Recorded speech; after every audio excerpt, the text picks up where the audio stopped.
देखिए, महिलाओं की जिंदगी, जो घरेलू महिला है ना, सबसे चौपट जिंदगी उनकी है। दिन भर घर में रहना इतना, मतलब आदमी को बीमार कर सकता है।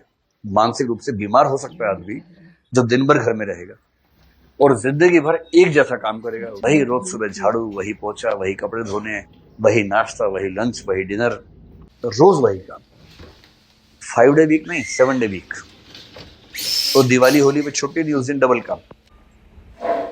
हाउस वाइफ से ज्यादा दुर्दशाग्रस्त दुनिया में कोई नहीं।